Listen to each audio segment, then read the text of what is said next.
Hello everyone and welcome back to the Great Book of Grudges. My name is Nathan and today we're going to look at a new mod focusing around Daniel the Demon Prince. You see, the Demon Prince is a very unique faction. It's got loads of really cool mechanics, but there's a few issues there which make the faction a bit of a slog and fairly weak at the very beginning of your campaign. You'll start to notice that Malice, or hell, sometimes even Boris or a minor faction will start causing you too many issues. This is mostly because how diplomacy works at the moment in game, where everyone's just kind of piling onto you because of anti-player bias. But this new mod, Godslayer Overhaul by Mortrau, seems to fix up quite a bit. I've played a bit of it, so let's talk about it. We're going to jump right in with your skills. This is for the Godslayer himself, and you will notice some things have changed around.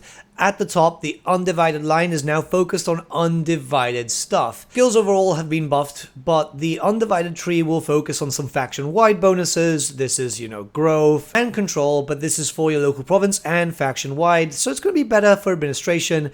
The undivided tree does not work in the same way as it used to, where it was like, oh yeah, if you plan your skills correctly, you can have a doom stack of just greater demons at a very reduced upkeep. Undivided now just works for undivided, and that's because it's going to focus on buffs towards undivided units. You can see here your capital buildings themselves will have access to a bunch of undivided units. This will be trolls, this would be manticores, hell cannons too. The Demons of Chaos faction is actually more playing like a Legions of Chaos faction, which, is the name of Daniel's faction. But on the tabletop, the Legions of Chaos was a mixture of Warriors of Chaos and Demons of Chaos, like a full mixture, no restrictions or anything, and this is kind of what's happening. Obviously you don't get the undivided warriors because you're getting a decent amount of the mortal ones anyway, and the focus should still be demons, but it adds a little bit more flavor, especially if you're kind of missing the hell cannons, because hell cannons are cool, and just adding in a few extra bits in here in case you need it, which I think is a good thing, just in case. There's a big change to Demonic Glory, so first up you're going to need 4,000 to be able to dedicate. This is actually going to take a little bit longer, but that's because new things have happened here. The first thing is the fact that you've got all the undivided stuff on the side, and you've got big bonuses if you want to go full undivided. This is going to be focusing around aspiring champions and trolls and stuff. So this is to give you a reason about dedication and just changing things around. You'll also notice that the gifts in general are a lot better. So Nurgle gifts are better, Korn, Slanesh, and Zinch, they're all better. So if you want to dedicate, you are perfectly able to here. And that means that if you decide to dedicate to Korn, you will feel like a proper Kornate faction. If you decide to dedicate to one of the other gods, you will feel like a proper faction from their side. Sure, you're not going to get all the mechanics and stuff, but you feel a little stronger, and that's always good, especially if you want to co-op with a friend and both of you are playing Kornates, basically, and you don't want to play Valkyria, you'd rather play a demon faction. I don't know why, but you know what I mean. Also, you would have also noticed that a lot of items are in the first section rather than the second, and this is because the grand majority of items have been moved down here, and they've all been rebalanced too. They're actually a lot better now, so a lot of the items are just much better, have better stats, better spells. This is to make you much more potent in the early game, as, yeah, let's be honest, Daniel kinda is weak at the beginning, and you don't start getting the good stuff until you start dedication, but really, you should already be strong. I mean, you're a demon prince, right? So now Daniel is going to be very, very powerful, and if you decide to get a set bonuses are extremely worth it now. So dedication and set bonuses, absolutely amazing. You can see them as we're going over, and there's just so many to cover that this video would be like an hour long just going over item changes, but yeah, much, much more worth it. I pretty much like playing Daniel, but I have to dedicate because I feel like that's the fun way of playing him. So being able to actually have a reason, having a cool set so I can look like a proper demon prince without having to mix and match because, oh, this set is just better with this, it's just great. And it gets even better when you go to the final section of dedication. You can see that it's not a lot of items, but what it is very powerful stuff. This works kind of like a legendary tier set, essentially. And you've got all the really cool stuff. So you've got stuff from the Realm of Chaos campaign, for example the Chainsword. You can even get Sinesh's Blade. All of them are found here, and it just adds to a bit more power. You'll get even stronger. The idea is this is your final items. These are the ones that are just going to make you very, very powerful, even without the use of a set. You're going to go God mode, essentially, right? And that kind of makes sense. If you're going to dedicate, powerful items kind of, should be awarded, not the weaker ones that we're getting in vanilla. Let people have their fun. This is a single player game, yeah? So the benefit here is that you're going to be getting a lot of items faster, since most of them are just tied to the 4,000 section. And even here, right, we're here on turn 6, it's just basic amount of items. You can tell that they've all been improved too, so they're much stronger. It very much depends on your playstyle, obviously. Right now I'm focusing on Nurgle Glory because the first area's got bonuses to Nurgle. But it's only turn 6, so by the time that I get to like turn 20, when I'm starting to deal with Malice, or you could deal with him quite earlier now, I feel like it's a bit more possible. Getting items unlocked earlier means that your Daniel, or whatever you decide to call him, is just going to be a lot stronger and much more beneficial. He'll actually feel like a proper legendary lord now. For example, this is very early into my campaign. I believe this is around turn 12 or so, maybe 15, and I'm dealing with Malice already. For those of you who have played as the Godslayer or pretty much any faction near Malice Darkblade, you'll know that he's quite aggressive and he's quite strong.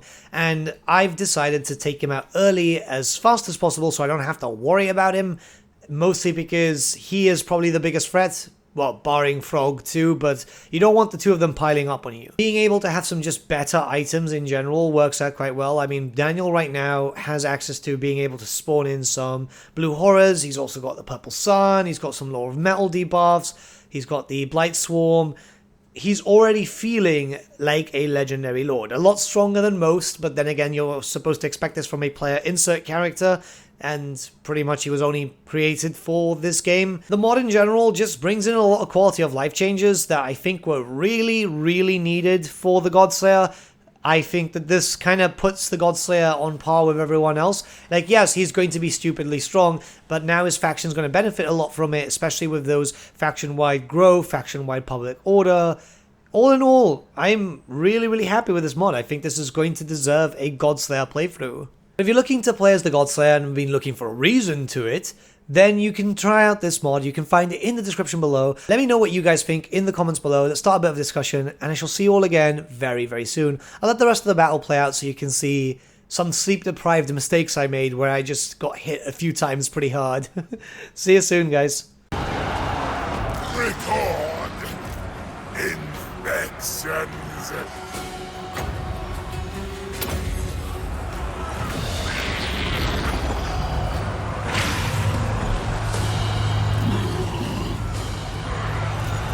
Domination or death! A place of conquest!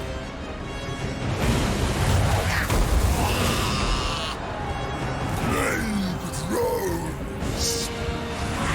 Maggot kill!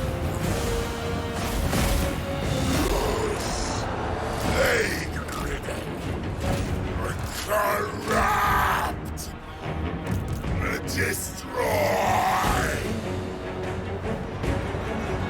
Supple servants of Slanesh! Torches, sweet kiss! Morale!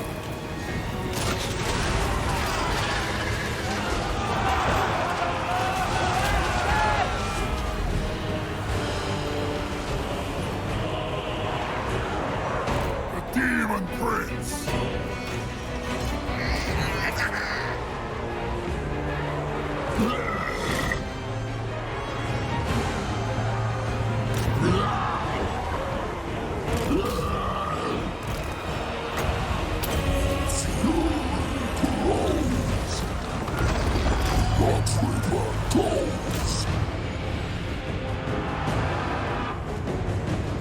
Pestilent marauders!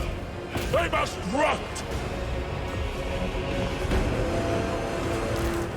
Power of an immortal!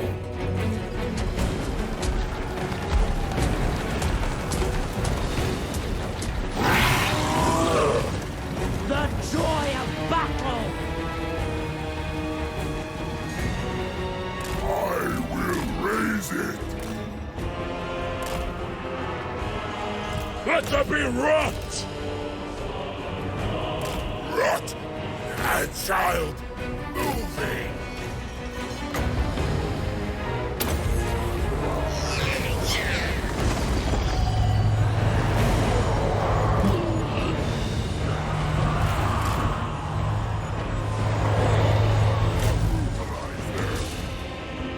Marauders of Naldor! Bringers of joyous degradation, endless suffering. Enemies of the king, die! Putrid! Conqueror! Spread! Gang!